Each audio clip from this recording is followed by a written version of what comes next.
जानकारी के मुताबिक पांड्राबोड़ी स्थित संजय नगर परिसर में एक घर पर दारू पार्टी चल रही थी। पार्टी में 23 वर्षीय समीर उर्फ गणेश मसराम अपने दोस्तों के साथ शराब पी रहा था। इसी दौरान समीर और 29 वर्षीय राहुल लाडेकर के बीच शराब पिलाने की बात को लेकर कहासुनी हो गई। विवाद इतना बढ़ गया कि राहुल ने चाकू निकालकर समीर के पेट पर वार कर दिया, जिससे वो गंभीर रूप से घायल हो गया। हमले के दौरान बीच बचाव करने पहुंचे समीर के दोस्त शुभम कनौजिया पर भी आरोपी ने चाकू से हमला कर उसे घायल कर दिया। वारदात के बाद आरोपी मौके से फरार हो गए। दोनों घायलों को तत्काल अस्पताल पहुंचाया गया, जहां उनका इलाज जारी है। गौरतलब है कि पांड्राबोड़ी का संजय नगर इलाका पहले से आपराधिक गतिविधियों को लेकर चर्चा में रहा है। क्षेत्र में पहले भी हत्या, चाकूबाजी और गैंगवॉर जैसी वारदातें सामने आ चुकी है। ऐसे में दारू पार्टी के दौरान हुई इस ताजा चाकूबाजी ने इलाके की कानून व्यवस्था पर एक बार फिर सवाल खड़े कर दिए हैं।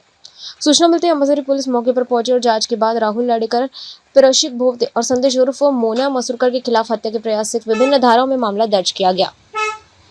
पुलिस ने प्रवेशिक भावते और संदेश उर्फ मोना मसूरकर को गिरफ्तार कर लिया है, जबकि मुख्य आरोपी राहुल लाडेकर की तलाश जारी है। पुलिस के अनुसार राहुल के खिलाफ पहले भी गिट्टी खदान थाने में आपराधिक मामले दर्ज है।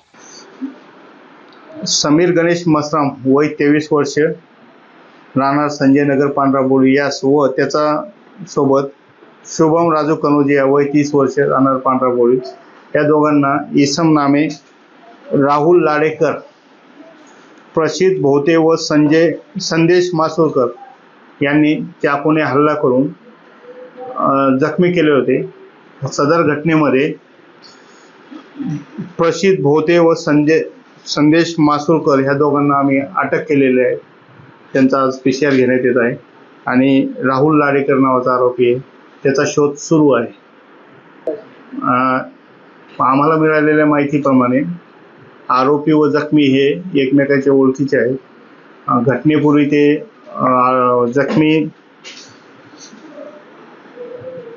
समीर मसराम याच्या घरी गच्चीवर दारू पिल्याची प्राथमिक माहिती मिळत आहे। तरी तपास सुरू आहे आणि तिने मुख्य आरोपी राहुल लाडेकर यास अटक केल्यानंतर हल्ला करण्यामागचा उद्देश काय होता याबाबत तपास करण्यात येत आहे। तसेच इतर आरोपींना PCR घेऊन त्याबाबत तपास करण्यात येत आहे। आज सध्या तरी असा कोणताही जुनी दुश्मनी किंवा काही आर्थिक देवाणघेवाण याबाबत माहिती मिळालेली नाही।